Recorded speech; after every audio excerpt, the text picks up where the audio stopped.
అందరికీ ఆత్మ ప్రణామాలు. ముందుగా బ్రహ్మర్షి పితామహ పత్రిజీకి, స్వర్ణమాలమ్మకు, అలాగే వంశీకిరణ్ మాస్టర్ గారికి, సుకన్య మాస్టర్ గారికి, ఇక్కడ నిర్వహిస్తున్న నిర్వాహకులందరికీ, మణిమాల మాస్టర్కి, ఇక్కడ విచ్చేసిన ప్రతి ఒక్కరికి ఆత్మ ప్రణామాలు, కృతజ్ఞతలతో ముందుగా గురువందనంతో. గురు బ్రహ్మ, గురు విష్ణు, గురుదేవో మహేశ్వర, గురు సాక్షాత్ పరబ్రహ్మ, తస్మై శ్రీ గురవే నమః. నాతో ఈ జ్ఞానం చెప్పించడానికి గణపతి, హనుమంతుడు గురువు అయిన సూర్యదేవుని యొక్క చైతన్యాన్ని ఆహ్వానిస్తున్నాను. అలాగే మనతో పాటు ఈ జ్ఞానం వినడానికి సమస్త గురువులను, పరమ గురువులను, విశ్వగురువులను, హిమాలయ యోగులు, సిద్ధులు అందరూ, మన యొక్క కుటుంబ సభ్యులు, బంధుమిత్రులు, స్నేహితులు, ఇంకా ముక్కోటి దేవతలు అందరూ వచ్చి వినాలని మనస్ఫూర్తిగా కోరుకుంటూ, ఈరోజు మనం చెప్పుకుంటున్నది, ఈరోజు మన టాపిక్ ప్రపంచ దంపతులు. ఫ్రెండ్స్, యాక్చువల్లీ టైటిల్లో మొత్తం కలిపి వచ్చింది ప్రపంచ దంపతులని. ప్రపంచ దంపతులు అంటే అది ప్రపంచ దంపతులే, కానీ ఎలా దాన్ని చెప్పచ్చు అంటే అంటే ప్రథమ, లేదంటే అంటే ప్రపంచం. పంచ అని ఎందుకు విడదీశానంటే, పంచ దంపతులు అంటే 5 దంపతులు.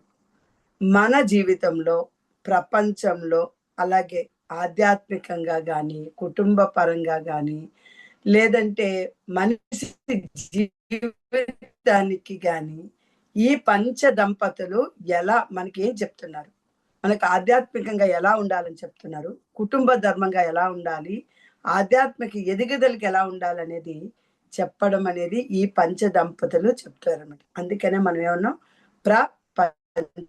అంటే ప్రథమ దంపతులుగా వాళ్ళని తీసుకున్నాం. అలాగే అందులో పంచ దంపతులు, ఈ పంచ దంపతులు మనకి ఏం నేర్పిస్తున్నారు?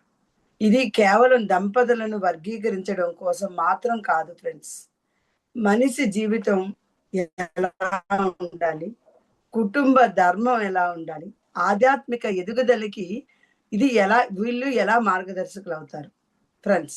కాబట్టి ఇలా వ్యక్తిగత వికాసానికి ఈ దంపతులు ఏ విధంగా, ఏ కోణాల్లో ఉపయోగపడతారనే చెప్పడానికే నేను ఈ టైటిల్ పెట్టడం జరిగింది, ప్రపంచ దంపతులు. ఫ్రెండ్స్, మొదటిగా మనం లక్ష్మీ నారాయణుల జంటను తీసుకుందాం. మనకి తెలుసు విష్ణుమూర్తి, లక్ష్మీదేవి.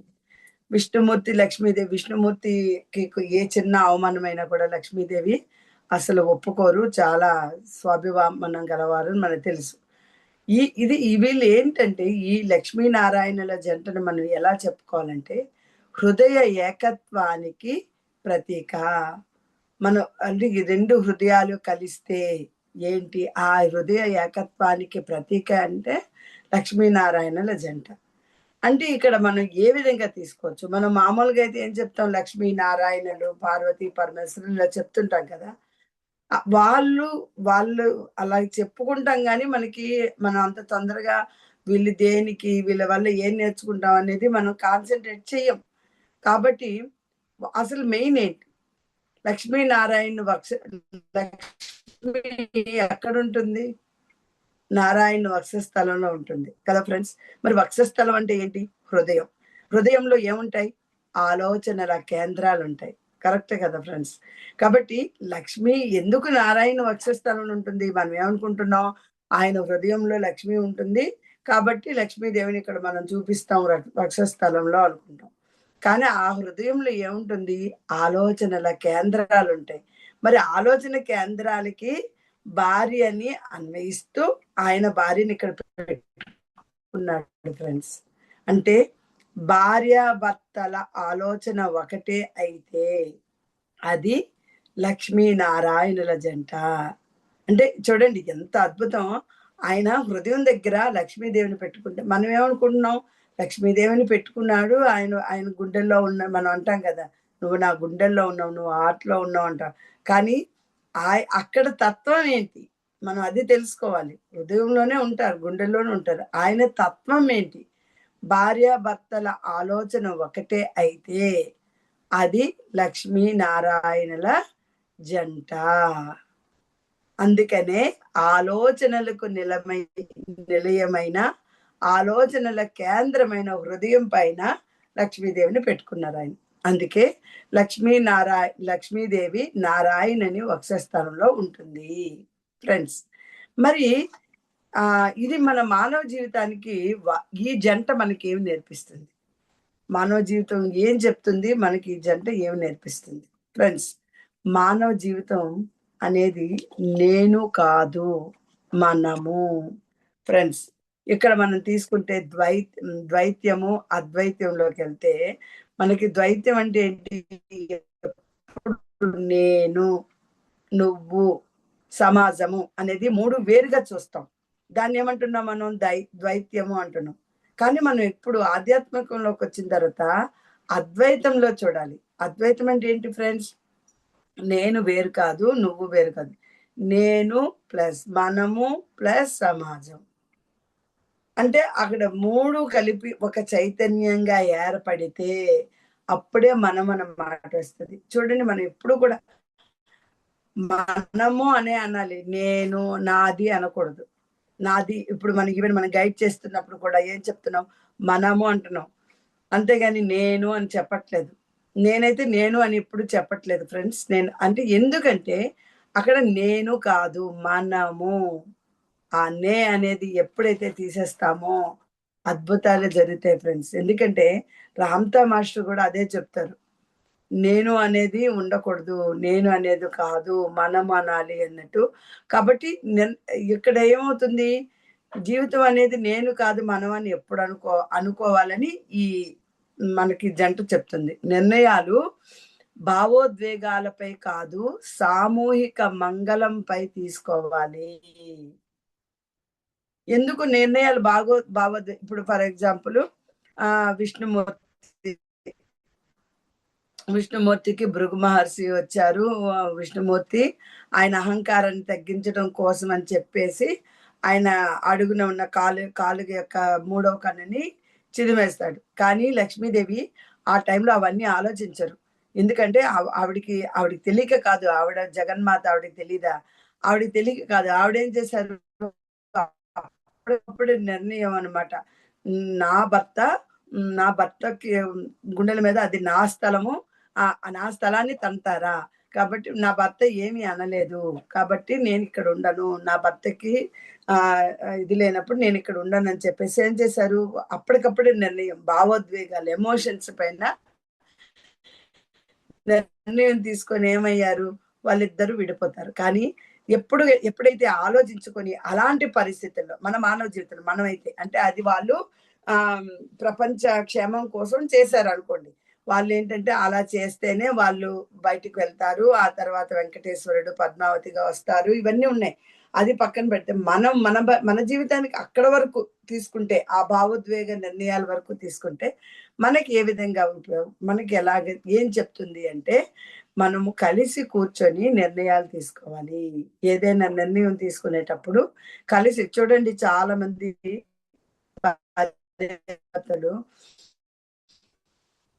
ఊరికే వాదన వస్తుంది. ఎవరికి ప్రేమ లేక కాదు, ప్రేమ లేకుండా మన ఇండియాలో ఇన్ని సంవత్సరాలు గడపం కదా. కాకపోతే ఏంటంటే ఆ పర్టికులర్ టైంలో వచ్చే వాదనల వలన కావచ్చు, ఆ పర్టికులర్ టైంలో వచ్చే నిర్ణయాల వల్ల కావచ్చు, ఒక్కోసారి అనేస్తాను, మీతో నేనుండను, నీతో నేనుండను, ఇలా మాటలు వస్తూ ఉంటాయి. కానీ మనం ఆధ్యాత్మికంకి వచ్చిన తర్వాత అది ఎంత ప్రమాదమో మనకు తెలుసు. ఎందుకంటే మన సబ్ కాన్షియస్ మైండ్ ఏం చేస్తుంది? అది రిసీవ్ చేసుకుంటుంది. కాబట్టి అలాంటి సరికాని మాటలు ఆడకూడదు. నిర్ణయాలు ఎమోషన్స్ మీద ఉండకూడదు. కలిసి కూర్చొని నిర్ణయించుకొని అప్పుడే నిర్ణయం తీసుకోవాలి. ఎందుకంటే యుగో కంటే సమన్వయం ముఖ్యం. యుగో అంటే మనకి మన అహంకారం అనమాట. నేను ఎందుకు ప్రతిసారి భరించాలి? ఎందుకంటే నేను భర్తని, నేను భార్యని, నేను సంపాదిస్తున్నాను, ఇలాంటి మాటలే రాకూడదు ఫ్రెండ్స్. అలాంటివి లేకుండా ఎప్పుడైతే సమన్వయంతో ఉంటామో, ఆ సమన్వయం ఎప్పుడైతే ఉంటామో మన మానవ జీవితానికి లక్ష్మీ నారాయణలో ఒక ఉదాహరణ ఫ్రెండ్స్. ఎందుకంటే కలిసి తీసుకోవాలి నిర్ణయాలు అని ఫ్రెండ్స్. అయితే ఈ జంట ఆధ్యాత్మికంగా ఏం బోధిస్తుంది? ఆధ్యాత్మికంగా అయితే హృదయ శుద్ధి. హృదయ శుద్ధి అంటే ఏంటి? ఆధ్యాత్మిక పురోగతి. ఆధ్యాత్మిక పురోగతి ఎప్పుడైతే మనం పొందుతామో, మన హృదయం శుద్ధి జరుగుతుంది. ఫ్రెండ్స్, ఇద్దరు ఒకే ధ్యేయంతో ఉంటే, అంటే ఇప్పుడు భర్త గాని, భార్య గాని, ఇప్పుడు భర్త ఒక మాట ఏదో అన్నారనుకోండి, భార్య అర్థం చేసుకోవడం. భార్య ఏదేనంటే భర్త అర్థం చేసుకోవడం. ఇద్దరు కలిసి ఒక ప్రణాళిక వేసుకోవడం. ఆ ప్రణాళికతో జీవితాన్ని సాగించడం. ఇద్దరు ఒకే ధ్యేయంతో ఉంటే గృహమే ఒక ఆశ్రమం. చూడండి, ఇద్దరు ఒకే మాట అనుకున్నారనుకోండి. ఫర్ ఎగ్జాంపుల్ ఏదో భార్య ఏదైనా అనిస్తే భర్త, పోనీలే నా భార్య కదా అనింది, నిదానంగా నేను చెప్తాను. కలిసి కూర్చొని చెప్పాలి. అలాగే భర్త ఏదైనా అంటే భార్య అలా ఉంటే గృహమే ఒక ఆశ్రమం లాగా తయారవుతది. అలా కాకుండా మనం అర్థం చేసుకోలేదనుకోండి. ఎందుకంటే ఇక్కడ ఆధ్యాత్మికంగా మనం చెప్పాల్సింది, లక్ష్మి అంటే సంపద ఫ్రెండ్స్. మనకు తెలుసు. మరి నారాయణుడంటే ఎవరు? ధర్మం. మరి ధర్మంతో కూడిన సంపదే నిజమైన సంపద. ఇక్కడ ఆధ్యాత్మికంగా లక్ష్మీనారాయణ జంట ఏం చెప్తున్నారంటే, ధర్మంతో కూడిన సంపద ఉంటేనే నిజమైన సంపద ఎలా ఉంటుందో, అలాగే భార్యాభర్త కలిసి అనుకొని వాళ్ళు ధర్మబద్ధంగా ఆలోచన రీతిగా ఎప్పుడైతే ఉంటారో అదే నిజమైన ఆశ్రమము, అదే నిజమైన గృహము, ఆనందంగా ఉండే గృహం అని ఈ జంట మనకి చెప్తుంది ఫ్రెండ్స్. మరి కుటుంబ జీవితంగా వీళ్ళేం చెప్తున్నారు మనకి? కుటుంబ పరంగా మనం ఎలా ఉండాలి? వాళ్ళలాగా ఉంటే మనకేం జరుగుతుంది? కుటుంబం గొడవలు తక్కువ. గొడవ అంటే లక్ష్మీనారాయణ వల్ల మనం నేర్చుకున్నది ఏంటంటే, మనం గొడవలు తక్కువ. ఎందుకు? మనము ధర్మంతో కూడిన సంపదతో ఉన్నాము. అలాగే మనం కలిసి కట్టుగా నిర్ణయాలు తీసుకోవాలనుకున్నాం కాబట్టి. మాటల కన్నా భావాలే ఎక్కువుంటాయి. అక్కడ మాట్లాడుకోవడానికి ఏం ఉండదు. అంతా భావాలతోనే చెప్పేసుకుంటారు. చాలా కొంతమంది భార్యాభర్తలు అసలు ఎక్కువ మాట్లాడుకున్నట్టే ఉండరు. కానీ వాళ్ళిద్దరి భావాలు ఒకేలాగుంటాయి. వాళ్ళు హ్మ్. భార్య ఏం చెప్పినా భర్త గౌరవిస్తాడు. భర్త ఏం చెప్పినా భార్య గౌరవిస్తుంది. ఇట్లా ఉంటారు. అది మనం నేర్చుకోవాలి. అలాగే ఒకరి బాధను మరొకరు మాటలు లేకుండా గ్రహించేస్తారు. అంటే మనం చూడండి, చూడగానే అంటాం కదా! ఏమైంది? ఎందుకలా ఉన్నారు అంటాం. ఎందుకంటే మనకి ఆటోమేటిక్‌గా మనకి వాళ్ళ బాధ మనం మాట్లాడక్కర్లేదు. మాట్లాడకుండానే మనం గ్రహించేస్తాం అనమాట.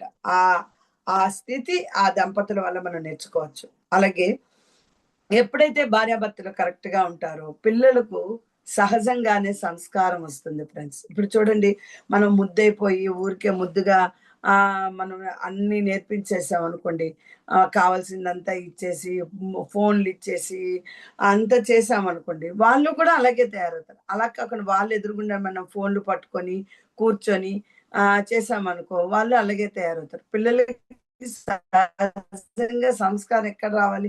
మనం ముందు దాన్ని త్యాగం చేయగలగాలి. అంటే ఇక్కడ మేము ఒకసారి ఒక హోటల్‌కెళ్ళాం ఫ్రెండ్స్. అక్కడ ఒక హోటల్‌కెళ్తే ఒక ఫ్యామిలీ వచ్చారు. వాళ్ళు ఇంచుమించు అండర్ 30 ఇయర్స్ లోపల ఉండుంటారు. అయితే వాళ్ళు వాళ్ళతో పాటు వాళ్ళ పిల్లల్ని తీసుకొచ్చారు. వాళ్ళ పాపని తీసుకొచ్చారు. అయితే పాప చిన్న పాప. ఆ పాపకు ఒక ఫోన్ ఇచ్చారు. వీళ్ళిద్దరి చేతిలో 2 ఫోన్‌లున్నాయి.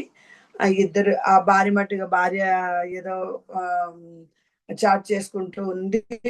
భర్త మట్టుకు భర్త బ ఆ పిల్ల ఏదో తనకు తోచిన విధంగా తను ఆడుకుంటుంది ఆ ఫోన్‌తోని.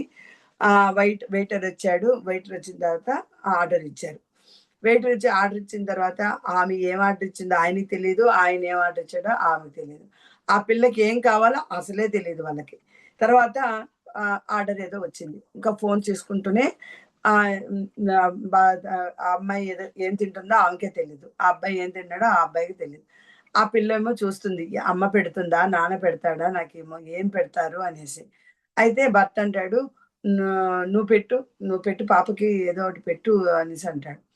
భర్త అంటాడు, భార్య అంటుంది, "నేనెందుకు పెట్టాలి? మీరే పెట్టండి." ఇలా ఇద్దరు వాదించుకొని ఆ పాపకి ఆవిడ కొంచెం ఏదో ఒకటి పెట్టింది. ఆ అమ్మాయి తినలేదు. ఎందుకంటే ఫోన్‌లో లీనం అయిపోయి ఉంది ఆ పిల్ల. ఎందుకంటే వీళ్ళేమి నన్ను పట్టించుకోవట్లేదు అన్నట్టు ఆ ఫోన్‌లోంది తీసి ఇస్తుంది.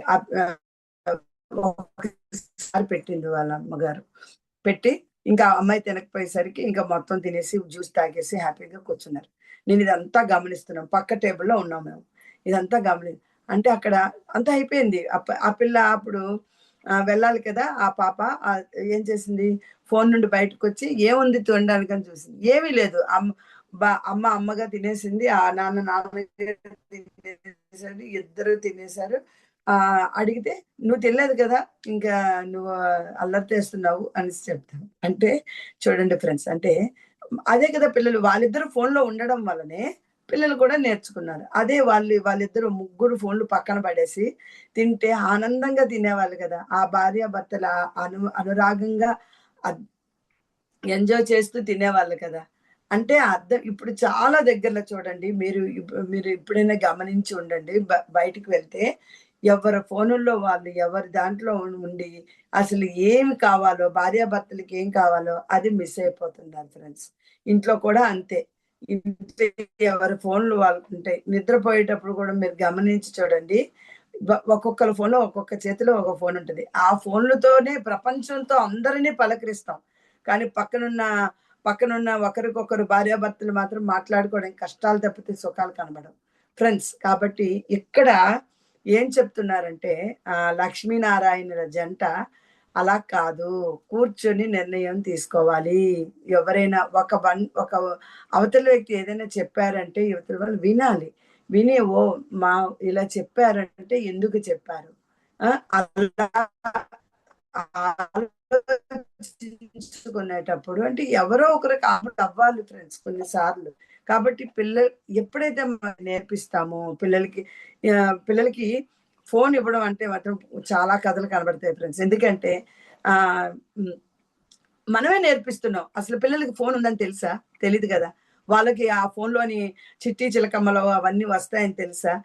మనం అన్నాం అనుకోండి, ఫోన్ ఇవ్వద్దు అని మనం ఏదైనా పెద్దవాళ్ళగా సలహా ఇచ్చాం. ఏం లేదు. ఆ చిట్టి చిలకమ్మయ్యే కదా పెట్టాము. ఆ చిట్టి చిలకమ్మ పెడితే గాని వాడు తినడు అని చెప్పా. వాడికెలా తెలుసు చిట్టి చిలకమ్మ దానిలో ఉందని? అంటే మనమే నేర్పించాం. అంటే అది కూడా ఏంటి? అది కూడా ఎంత గొప్పగా చెప్తాను తెలుసా? ఈ పాట పెడితే గాని మా వాడు తినడు. మా పాప తినదు అని చెప్తాం. అది అలా అలవాటైపోయి కొన్ని రోజులకి వాళ్ళకి బ్రెయిన్ ఏమవుతుంది, న్యూరాన్స్ అంతా కూడా ఇదైపోతాయి. మనం చాలా వరకు అంటాం, మా పిల్లడు మాట వినడు, మా పాప మాట వినదు, వాడు చదువు మీద శ్రద్ధ లేదు. ఇవన్నీ ఏంటి ఫ్రెండ్స్, వాళ్ళు పిల్లలంటే అద్భుతాలు ఫ్రెండ్స్. వాళ్ళని ఆ ఒక మట్టి ముద్దని మనము కరెక్ట్‌గా తీర్చిదిద్దాలన్న మన చేతిలోనే ఉంది. దానిని తీసుకెళ్ళి ఆ మట్టి ముద్దని ఇంకా సన్నగా చేసేయాలన్నా మన చేతిలోనే ఉంది ఫ్రెండ్స్. కాబట్టి ఇక్కడ ఈ లక్ష్మీనారాయణ ప్రకారం మనము పిల్లలకి సహజంగానే సంస్కారం నేర్పించాలి అంటే మనము ముందు అద్భుతంగా ఉండాలి.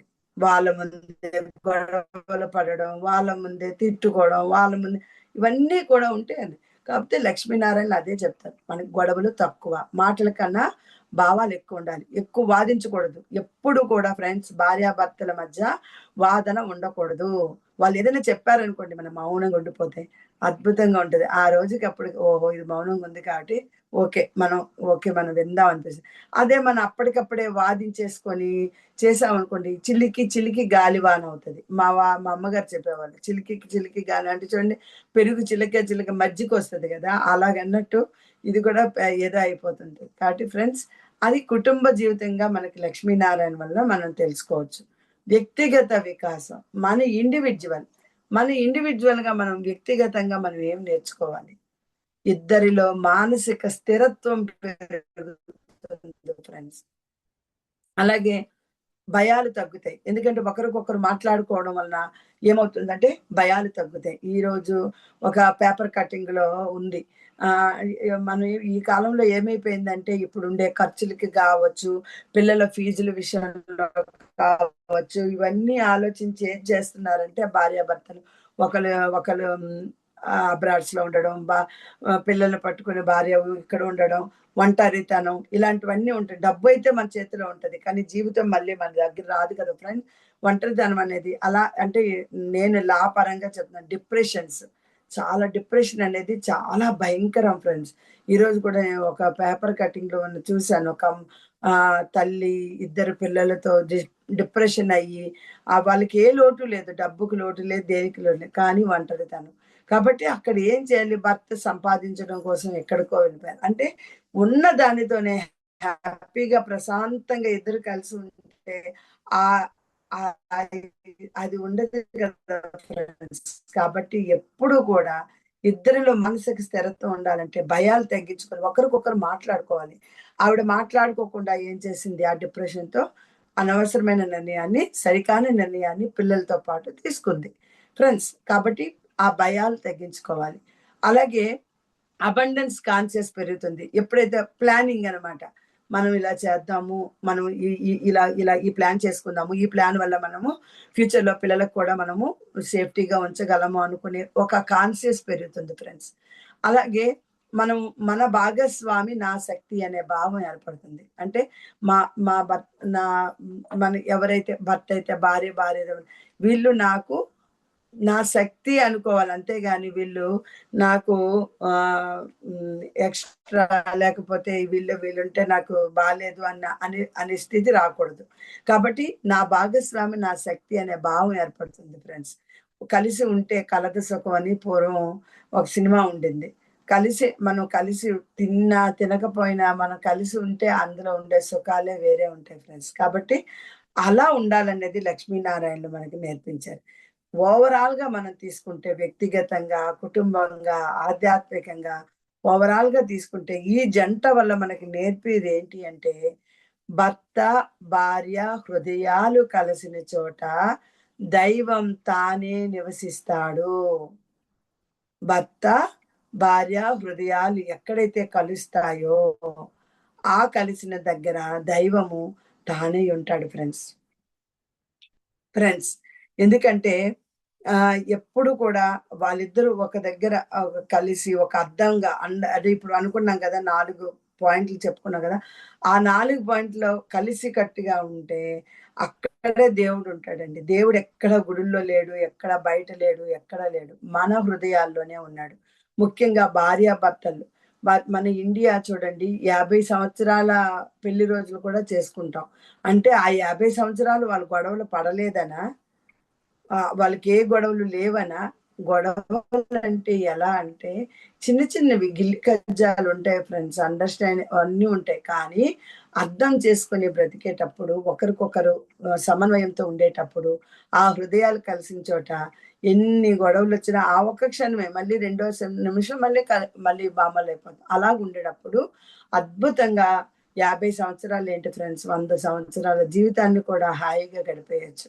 కాబట్టి లక్ష్మీనారాయణుల జంట వల్ల మనకి నేర్చేదేంటంటే దైవం భర్త, భార్య హృదయాలు కలిసిన చోట దైవం తానే అయి నివసిస్తాడు అని ఫ్రెండ్స్. కాబట్టి ఇక్కడ లక్ష్మీనారాయణ గురించి చెప్పుకున్నాం. ఇంకొక జంట గురించి చెప్పుకొని మనం ఆపుదాం. ఉన్న 3 జంటలు ఇంకొక క్లాస్‌లో చెప్పుకుందాం ఫ్రెండ్స్. ఇప్పుడు గౌరీ శంకరుల జంట మనకు తెలుసు. గౌరీ శంకరుల జంట అంటే అర్ధనారీశ్వర తత్వం. అసలు అర్ధనారీశ్వర తత్వం ద్వారా మన మానవులు జీవితం ఎలా ఉంటుంది? మన మానవుగా ఎలా నేర్చుకోవచ్చు? ఆధ్యాత్మికతగా ఎలా నేర్చుకోవచ్చు? కుటుంబ పరంగా ఎలా నేర్చుకోవచ్చు? వ్యక్తిగత వికాసంగా ఎలా నేర్చుకోవచ్చు? ఈ కోణంలో ప్రతి దగ్గర నుండి మనం నేర్చుకోవాల్సినది 4 ఉంటాయి ఫ్రెండ్స్. మానవ జీవితంలో ఎలా ఉంటది? మనం ఆధ్యాత్మికంగా వారి యొక్క జీవితాన్ని ఎలా తీసుకోవచ్చు? కుటుంబ పరంగా ఎలా తీసుకోవచ్చు? వ్యక్తిగత వికాసంగా ఎలా తీసుకోవచ్చు? ఫ్రెండ్స్ కాబట్టి అలా మనం గౌరీ శంకరుల గురించి కూడా చెప్పుకుందాం. ఈ గౌరీ శంకరులంటే అర్ధనారీశ్వర సమతౌల్యతకు పరమ ప్రతీక. చూడండి ఎవరైనా కలిసి బాగా ఉంటే అర్ధనారీశ్వర తత్వం అంటే ఏంటసలు? అర్ధనారీశ్వరం అంటే ఏంటి? అర్ధనారీశ్వర రూపం అంటే సగం శివుడు. అంటే పైభాగం తల. ఆలోచన. తల అంటే ఏంటి? ఆలోచన. కింది భాగం అంటే కాళ్ళు. కార్యనిర్వహణ. మరి కాళ్ళు లేకుండా మనం కార్యనిర్వహణ చేయగలమా? తల లేకుండా ఆలోచన చేయగలమా? అంటే ఇక్కడ ఏం చెప్పాలంటే ఆలోచనలో ఒకరు ముందుంటారు. ఆలోచనలో ఎవరు ముందుంటారు? పైభాగం తల. మరి కార్యంలో ఎవరుంటారు? మరొకరు ముందుంటారు కార్యనిర్వహణలో. కదా ఫ్రెండ్స్! కానీ 2 ఒకే దిశలో సాగుతుంటాయి. అంటే చూడండి అన్నిటిది మొత్తం తల నుండి కాలు వరకు వాళ్ళు సమానంగా పంచుకుంటారు. అర్థమైందా? కాబట్టి అంటే ఆ శక్తితో పాటు ఆలోచన దిశగా మనం వెళ్ళడం. ఆలోచనలో ఒకరు ముందుంటే, కార్యంలో ఒకరు ముందుంటారు. కానీ 2 ఒకే దిశలో సాగుతాయి. అదే గౌరీ శంకరుల జంట ఫ్రెండ్స్. మరి ఈ జంట వల్ల మానవ జీవితం ఏం నేర్చుకుంటుంది? జీవితంలో పరిపూర్ణత అంటే ఒంటరిగా ఉండడం కాదు. చాలా మంది ఇప్పుడు ఇద్దరు ఎవరికి వాళ్ళే సంపాదనలో పడి ఏమంటారు? ఆహ్, నాకేం ప్రాబ్లమ్ లేదు. నేను విడిగా ఉంటాననుకుంటారు. కానీ వాళ్ళకది అర్థం కావట్లా. జీవితంలో ఇప్పుడు కామన్ అయిపోయింది. ఏదైనా ఒక చిన్న గొడవొచ్చినా సరే వెంటనే విడిపోయి వేరేగా ఉండడం. అంటే సంపాదించడం, సంపాదించిన దాన్ని తినడం, నిద్రపోవడం ఒక్కటేనా ఫ్రెండ్స్? కాబట్టి ఇక్కడ మనకి అర్ధనారీశ్వర తత్వం ఏం నేర్పిస్తుందంటే, జీవితంలో పరిపూర్ణత అంటే ఒంటరిగా ఉండడం మాత్రం కాదు. లోపాలను పూరించుకునే భాగస్వామ్యం. ఒకరిలో ఒకరికి ఏదైతే లోపాలున్నాయో దాన్ని తెలుసుకొని దాన్ని భాగస్వామ్యం చేయడం. ఫ్రెండ్స్ ఎప్పుడైతే స్ట్రాంగ్ మ్యాన్ అంటే బలమైన స్థితి కలిగి ఉంటారో, బలమైన భర్త అంటే బలమైన భర్త అంటే లావుగా ఉండడం అని కాదు ఫ్రెండ్స్. అంటే ఆ ఆలోచనల్లో ఆ స్థిరత్వం ఉంటారో, అలాగే మంచి ఆలోచనలతో, నాలెడ్జ్‌తో ఉన్న భర్త, భార్య కలిపి ఉంటారో, ఇలా అంటే మనకి భర్త అంటే మెయిన్ మనం ఏంటండి, మనకి ప్రొటెక్షన్, మనకి రక్షణ కలిగించేవాడు. అలాగే భార్య అంటే ఏంటి, మనకి ఐడియాలు ఇచ్చేవాళ్ళు. అంటే ఇది పోటీ కాదు. అంటే నాకిదుంది, నీకిది లేదు, నీకిదుంది, అది లేదని పోటీ పడడం కాదు ఫ్రెండ్స్. పూరకత్వం అంటే మనం అంటే మనం పరిపూర్ణత్వంగా ఉండడం అన్నమాట. అంటే ఒకరిలో ఉండే వాటిని ఇంకొకరు కూడా అన్వయించుకొని, ఒకరిలో ఉండే లక్షణాన్ని సరి అయిన లక్షణాన్ని ఇంకొకరు కూడా అన్వయించుకొని, సపోజ్ ఏదైనా సరికానిదుంటే దాన్ని సరిదిద్దుకొని, ఎప్పుడైతే ఉంటామో ఆ పూరకత్వం అంటారు కదా! సంపూర్ణత్వం ఉంటే, ఈ అర్ధనారీశ్వర తత్వంలాగా ఉంటారంట. అంటే అక్కడ వాళ్ళ భావం ఎలా ఉండాలంటే, నువ్వు లేకపోతే నేను అసంపూర్ణం. నువ్వు లేపోతే నేనింక లేను. నేను అసంపూర్ణం. అంటే అర్ధనారీశ్వర తత్వం అంటే అది ఫ్రెండ్స్. వాళ్ళిద్దరూ శరీరాన్ని ఏం పంచుకోలేదు. మనకి బయటికి శరీరం పంచుకున్నట్టు కనిపిస్తది. కానీ వాళ్ళు ఆలోచన స్థితులు పంచుకున్నారు. వాళ్ళ కార్యనిర్వహణ పంచుకున్నారు. కాబట్టి నువ్వు లేకపోతే నేను అసంపూర్ణం అనే భావము మానవ జీవితంలో ఈ జంట నేర్పిస్తుంది ఫ్రెండ్స్. మరి ఆధ్యాత్మికంగా ఏం నేర్పిస్తున్నారు వీళ్ళు? శివుడంటే చైతన్యం. శక్తి అంటే క్రియ. ఇద్దరూ కలిసినప్పుడే కదా మరి సృష్టి జరుగుతుంది. చైతన్యము, క్రియాశక్తి ఈ 2 అంటే భర్త అంటే ధ్యానం, భార్య అంటే సాధన. మనం ఆధ్యాత్మికంగా మన ధ్యాన పరంగా తీసుకుంటే భర్త అంటే ఎవరు? మనం ధ్యానం చేయడం. భార్య అంటే ఆ సాధనకి అవకాశం ఇవ్వడం. ఒకరు పతనం చెందితే మరోవారు ఆధ్యాత్మికంగా లేపుతారనమాట. అంటే ఫర్ ఎగ్జాంపుల్ భర్త ఏదైనా తెలియక ఏదైనా ఒక ఊబిలో కూలిపోతే భార్య దాన్ని బయటికి లాగాలి. అదే ధ్యాన సాధన. ధ్యానం అందరూ చేస్తారు. సాధన లేకపోతే చాలా మంది చెప్పుకుంటారు. నేను ధ్యానం చేస్తున్నాను, ధ్యానం చేస్తున్నాను. ఎంత వరకు సాధనతో చేస్తున్నారు? ఫ్రెండ్స్ అంటే ధ్యానం అంటే, సాధన అంటే ఒకరు పతనం చెందితే ఇంకొకరు దాన్ని లేపాలి. ఫ్రెండ్స్ కాబట్టి ఇది మనం ఆధ్యాత్మికంగా మనకి గౌరీ శంకర్లు నేర్పిస్తున్నారు. చైతన్యం, క్రియాశక్తి కలిపి ధ్యానం, సాధనతో వాళ్ళు మనకి ఆధ్యాత్మికంగా నేర్పిస్తున్నారు ఫ్రెండ్స్. మరి ఈ జంట మన కుటుంబ జీవితానికి ఎలా చెప్తుంది? భర్త భార్యను గౌరవంగా చూస్తాడు. ఇక్కడ నేను ఒకటి బ్రహ్మానందం గారు ఒక ఇంటర్వ్యూలో నేను చూశాను ఫ్రెండ్స్. బ్రహ్మానందం గారు ఏం చెప్తారో తెలుసా? నేను మా భార్య పక్కన కూర్చోను. మా భార్యని ప్రేమించను అంటాడు. ఎందుకు సార్ అంటే, నా భార్యని నేను గౌరవిస్తాను అంటాడు. అదెలా సార్ అంటే, మా భార్య మా ఇంట్లో ఎలా ఉంటదంటే, మా భార్య సోఫాలో కూర్చుంటే నేను ఆమె దగ్గర కాళ్ళ దగ్గర కూర్చొని ఆమెకి కృతజ్ఞతగా ఉంటాను. అదేంటి సార్ అంటే, అలా కూర్చుంటేనే కృతజ్ఞతగా ఉన్నట్టా అంటే, ఆయనేం చెప్తాడో తెలుసా? నేను భర్త అనే అహంకారాన్ని అలా కూర్చున్నప్పుడే మర్చిపోగలుగుతాను. ఎందుకంటే, అందరిని వదిలేసి తల్లిదండ్రులు చిన్నప్పటి నుండి తల్లిదండ్రుల దగ్గర గారాబంగా పెరిగి, ఒక కుటుంబ వ్యవస్థకి అలవాటు పడిన ఒక స్త్రీ అన్నీ మర్చిపోయి, అందరిని వదిలేసి, ఒక పెళ్లి అని ఒక ముడితో, ఒక తాడు, ఒక 3 ముళ్ళ బంధంతో అందరిని వదిలేసి వాళ్ళెక్కడికి రమ్మంటే అక్కడికొస్తుంది. ఖండాంతరాలు దాటిపోమ్మంటే ఖండాంతరాలు దాటిపోతుంది. ఎక్కడికి రమ్మంటే అక్కడికి వస్తుంది. ఆమెకు తన తాలూకు వ్యక్తిత్వాన్ని మర్చిపోతుంది. భర్త నువ్విలా ఉండాలి అంటే అలాగే ఉంటుంది. భయపడుతుంది. అన్నీ చేస్తుంది. అలాగే ప్రేమిస్తుంది, గౌరవిస్తుంది. అన్నీ చేస్తుంది. చివరి వరకు నేను రక్షణగా ఉంటానని నమ్మి వస్తుంది ఆడపిల్ల.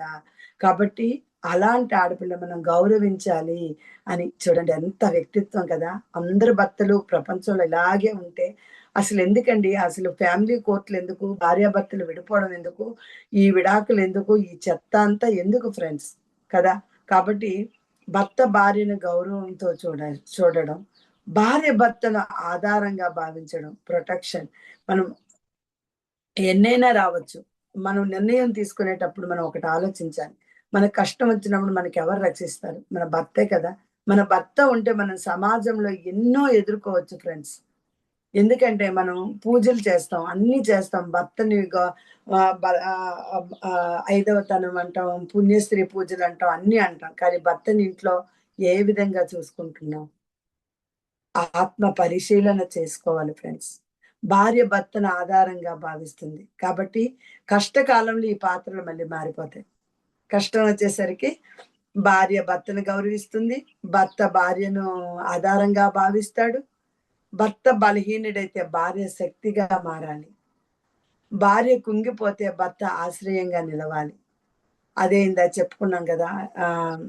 డిప్రెషన్ ఇవన్నీ అంటే ఆ 2 ఉన్నప్పుడు అవన్నీ జరగవు కదా ఫ్రెండ్స్. కాబట్టి పిల్లలు సమానత్వము, పరస్పర గౌరవం నేర్చుకుంటారు. మనం కరెక్ట్‌గా ఉంటే పిల్లలు కూడా నేర్చుకుంటారు. ఇప్పుడు చూడండి చాలామంది అసలు పిల్లలకి ఒక ఒక ఏజ్ వచ్చేసి ఇంకా ఇంజినీరింగ్ అయిపోయారు. లేతే వాళ్ళు ఇంక సంపాదనలోకొచ్చేసారంటే వాళ్ళది అంటూ ఒక లోకంలోకెళ్ళిపోతారు. వాళ్ళది అంటూ ఒక ఫ్యామిలీకొచ్చేస్తది. పెళ్లి చేయగానే ఇది నా ఫ్యామిలీ.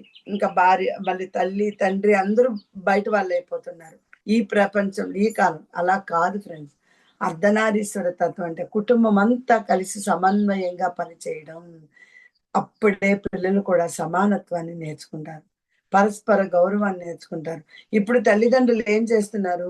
చాలా మంది, కొంతమంది అంటే నేను అందరికి గురించి చెప్పట్లేదు. కానీ ఎవరైతే కొంత నే మనం నేను మనం చూసిన దాన్ని బట్టే మనం చెప్పుకోవచ్చు, మాట్లాడుకోవచ్చు.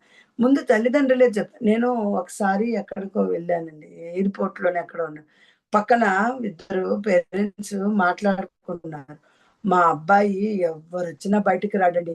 ఎంతసేపు ఫోన్‌లో నుండి చక్కగా ఆ ఫోన్‌తో ఆడుకుంటాడండి. ఎవ్వరి గురించి అదొక పెద్ద గ్రేట్ ఒక ఐన్‌స్టీన్ ఏదో కనిపెట్టాడన్నట్టు చెప్తుందావిడ. కానీ ఆవిడకి తెలీదు. ఆ అబ్బాయి ఒక ఒంటరి ప్రపంచంలోకెళ్ళిపోతున్నాడు అనేది తెలీదు. అది ఎవరు నేర్పించాలి? మనం నేర్పించాలి. మనం పిల్లలకి చెప్పాలి. అరే! అందరితో కలవాలి. అందరితో మాట్లాడాలి అనేది. కదా ఫ్రెండ్స్. కుటుంబ జీవితం ఈ గౌరీ శంకరులు అది నేర్పిస్తున్నారు. మరి అది వ్యక్తిగతంగా మనకెలా వస్తుంది? వ్యక్తిగతంగా మనం ఏ విధంగా ఈ జంట ద్వారా నేర్చుకోవచ్చంటే, మనలో ఉన్న ఎప్పుడైతే అలా కలిసి ఉంటామో, ఇగో మన అహంకారం అనేది పూర్తిగా కరిగిపోతుంది ఫ్రెండ్స్. మనం ఒకళ్ళకొకళ్ళు అర్థం చేసుకుంటే ఇంకేముంది? భర్త తిట్టేటప్పుడు భార్య నవ్వేయాలి. భర్త ఏదైనా అన్నప్పుడు ఆ భార్య ఏదైనా అన్నప్పుడు భర్త కూడా అలాగే ఉండాలి. అంటే కొట్టుకొని, తిట్టుకొని నవ్వుకోమని కాదు ఫ్రెండ్స్ ఇక్కడ నేను చెప్పేది. అంటే అక్కడ అడ్జస్ట్‌మెంట్ అనేది ఉంటే అహంకారం అనేది నశించిపోతది ఫ్రెండ్స్. అలాగే ప్రతీదీ చూడండి ఒకప్పుడైతే అంటే ఇప్పుడంటే హ్మ్. షేరింగ్ అంటే ఇద్దరు కలిసి పని చేసుకుంటున్నప్పుడు ఒకరికొకరు అర్థం చేసుకొని కొన్ని పనులు షేరింగ్ గా చేసుకోవడం జరుగుతుంది. కానీ ఇప్పటికీ కొన్ని ఇళ్లలో భర్త అంటే కూర్చొని కాఫీ సోఫాలో కూర్చొని కాఫీ తాగాలి. భార్య మాత్రం అన్ని పనులు చేయాలి. పరిగెత్తుకుంటా చేయాలి. నువ్వెందుకు చెయ్యవు అన్న స్టేజ్. కాబట్టి అలాంటి స్టేజ్ దాటిపోవాలి. నేనే చేయాలనే భారాన్ని తగ్గించుకోవాలి. అప్పుడు ఏమవుతుంది, ఒకరి మీద ఒకరికి నమ్మకం పెరుగుతుంది. ఓకే. వీళ్ళు నమ్మకంగా వాళ్ళు చేసుకున్నారు. మనం బయటికెళ్ళినా, మనం ఎక్కడికెళ్ళినా, మన పని మీద ఎళ్ళినా, భర్త అలా ఉన్నప్పుడు మనకు ఆనందం. కాదు, అయ్యయ్యో! మనం ఇక్కడ ఉండి అన్నీ చేసుకొని వెళ్ళాలి. మళ్ళీ రావాలి. భార్యకి ఎన్ని పనులుంటాయండి. కా ఇప్పుడు చాలా వరకు భర్తలు అర్థం చేసుకున్నారు. పేరెంట్స్ అర్థం చేసుకున్నారు. దానివల్ల షేరింగ్ అవుతుంది. ఒకప్పుడైతే అలా కాదు. హ్మ్. వెళ్ళాలి. వెళ్లి కూర్చొని వంట చేయాలి. మళ్ళీ ఇంటికెళ్ళి ఆఫీస్‌లోని ఎన్ని రోల్స్ ఉంటాయండి. ఆ రోల్స్ అంతా చేయాలి. మళ్ళీ ఇంటికి రాగానే అలిసిపోయి మళ్ళీ చేసి, మళ్ళీ ఏ ఒక్కటి కూడా భార్యగా నువ్వే చేయాలన్న స్థితి ఉండేది. అలా ఉండేటప్పుడు ఇవన్నీ కష్టం ఫ్రెండ్స్. కాబట్టి అర్ధనారీశ్వరులు ఎలా అయితే వాళ్ళు షేరింగ్ అయ్యారో చక్కగా మనకి వాళ్ళు ఏం నేర్పిస్తున్నారు, నువ్వు వ్యక్తిగతంగా వ్యక్తిత్వంలో కూడా నువ్వు ఇది నేర్చుకోవాలి అని చెప్పడం. అప్పుడే నమ్మకం పెరుగుతుంది ఒకరి మీద ఒకరికి. ఎమోషనల్ ఇంటెలిజెన్స్ పెరుగుతుంది. అంటే భావోద్వేగాలు, ఒకరికి ఏదైనా బాధ అనిపిస్తే ఇంకొకరికి చెప్పుకోగలగాలి. అప్పుడు ఇద్దరూ కలిసి ఎదుగుతారు ఫ్రెండ్స్. ఒకరు వెనకబడి ఎదగరు. ఎందుకంటే చాలా వాళ్ళలో జరుగుతుంది ఏంటంటే ఒకళ్ళు ఎదిగితే ఇంకొకరు తట్టుకోలేని స్థితిలో ఉంటారు. కానీ అలా కాకుండా ఇద్దరూ కలిసి ఎదగడం. ఒకరు వెనకబడి ఇంకొకరు ఎదగడం కాదు ఫ్రెండ్.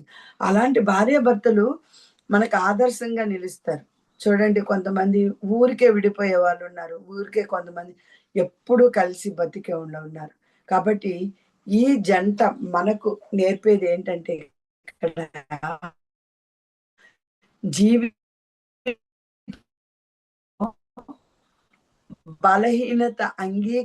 బలహీనతని అంగీకరించగలగాలి. ఎప్పుడైతే మనం బలహీనతను అంగీకరించగలుగుతామో అప్పుడే వాడు బలవంతుడవుతాడు. నేను బలహీనతలో ఉన్నాను అనుకోవడం కాదు. దానిని బలవంతంగా చేసుకోవడం. ఫ్రెండ్స్. కాబట్టి ఇది మనం గౌరీ శంకర్ జంట ద్వారా నేర్చుకున్నాం. ఈ మళ్ళీ ఇంకా 3 ఉన్నాయి ఫ్రెండ్స్. అవి మనం మళ్ళీ నెక్స్ట్ క్లాస్‌లో చెప్పుకుందాం. వాళ్ళు ఎవరంటే బ్రహ్మ సరస్వతుల జంటని తీసుకున్న అది మనం వాళ్ళ ద్వారా ఏం నేర్చుకోవచ్చు. ఛాయా సూర్యుల జంట ద్వారా ఏం నేర్చుకోవచ్చు. రోహిణి చంద్రుల ద్వారా ఏం నేర్చుకోవచ్చు అనేది తర్వాత క్లాస్‌లో చెప్పుకుందాం ఫ్రెండ్స్. అంతవరకు ఇంతటి అద్భుతమైన అవకాశాన్ని నాకిచ్చి నన్ను ఎంతో ముందుకు నడిపిస్తున్న సద్గురు మూవ్‌మెంట్ ఛానల్ వాళ్ళకి, ఇక్కడికొచ్చి విన్న జ్ఞానాన్ని విన్న ప్రతి ఒక్కరికి మనస్ఫూర్తిగా కృతజ్ఞత చెప్తూ సెలవు తీసుకున్నాను ఫ్రెండ్స్. మనం కూడా అలాగే ఏవో చిన్న చిన్న పొరపాచాలు వచ్చినా కూడా, ఏం చెప్పినా కూడా మనం అర్థం చేసుకొని వాళ్ళలాగా లక్ష్మీనారాయణలాగా, అలాగే గౌరీ శంకరునిలాగా కలిసి చక్కగా పాలు నీళ్ళలాగా ఉంటామని భావిస్తూ సెలవు తీసుకున్నాను. Thank you master. Thank you.